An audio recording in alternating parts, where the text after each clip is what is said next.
right, so we are working on November's design for the One Stitch at a Time Club, and there's a few stitches I thought I'd show you.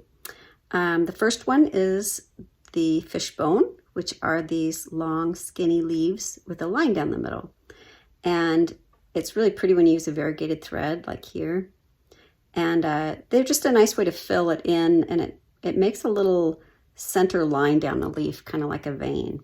So we want to start at the tip top of the leaf, and then you're going to take a stitch a little bigger than 1/4 of an inch down the center line. The needle is going to come up on the one side of where you just started your thread and a little bit farther down. So you're staying right on the line of the drawn leaf, right on that outside line. That's the first stitch. Now we're going to cross that center line just a little bit and come down just a little bit farther than that first stitch and come up on the other side. So it's a matter of crossing back and forth, and each time you're going to cross over that center line, go down just a tiny bit. Always remember to bring your needle up on the drawn line of the leaf. And by crossing the line, you form that center vein.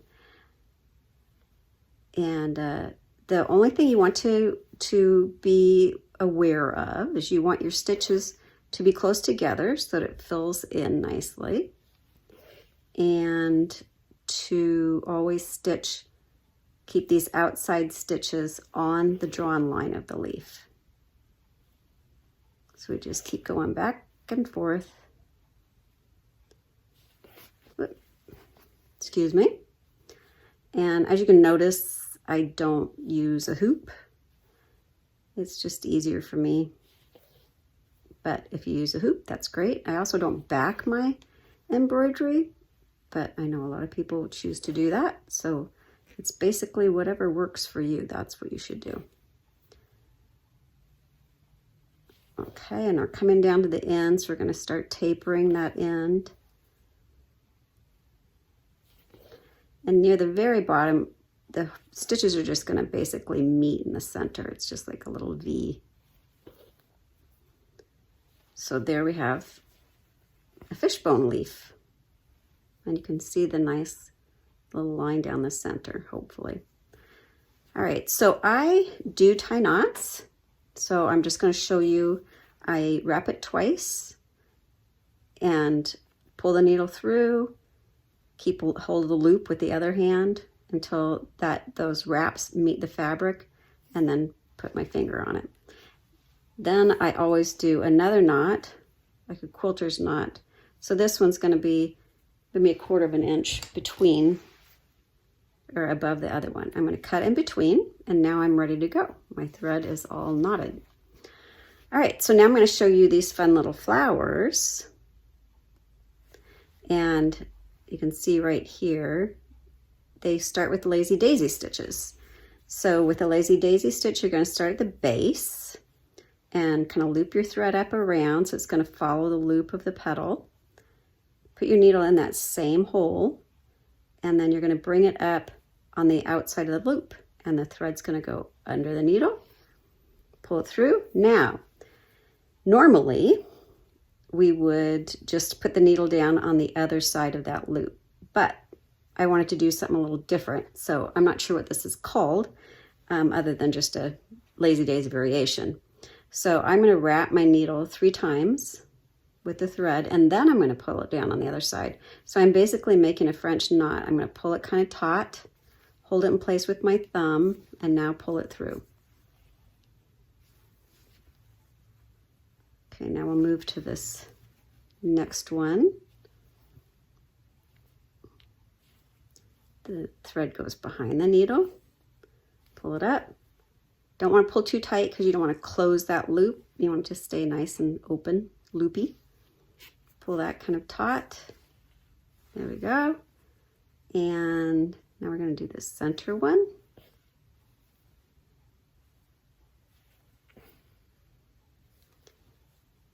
One, two, three, down on the other side, pull it taut, There we go. So now the last remaining stitches are these little guys right here. You can see that. It's a French knot with a tail, kind of. So that's called a pistol stitch. So we're going to come up in between the lazy daisies. We're going to wrap it 3 times, just like you would with a French knot. But with a French knot, we'd come right back down near that same hole. We're actually going to come out. Now pull those wraps kind of taut, hold it in place, pull it through. So now we have this little French knot with a stem. We do one more over here.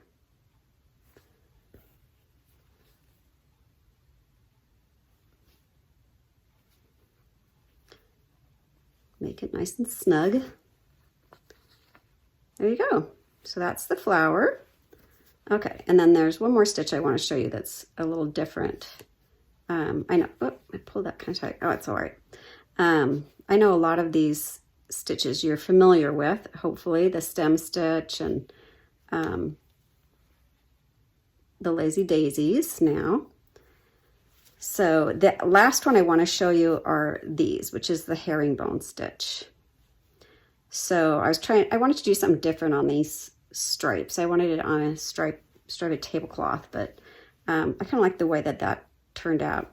So I'm going to be jumping back and forth across this line. So when you trace your pattern, all you really need to do is trace a line. You don't need to trace every single little stitch. On the drawing, I'll go ahead and draw it out for you though. Okay, so the way you begin is just a little bit on one side of that. I want to kind of go backwards. So I'm going to go up and come down. There we go, like that. Now it's going to cross over there, and I'm going to do the same thing on this side. So a little across the center line, take a little stitch, and this is kind of even with that, the top of that stitch. And now we just keep working up and down. Oh, we don't want the thread over there.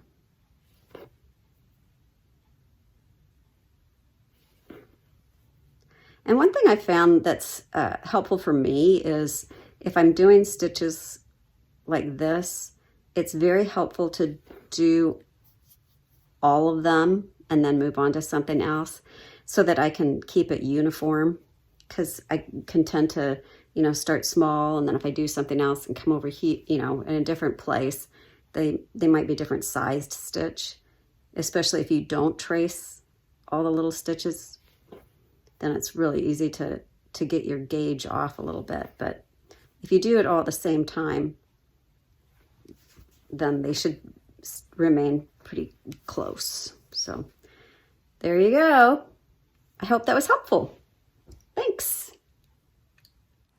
Thank you so much for watching this tutorial. If you enjoyed it, I would love it if you would click the like button, and don't forget to follow me on YouTube. One Stitch at a Time is a monthly embroidery club that anybody can join at any time, and you can find it on my website at kathyschmitz.com.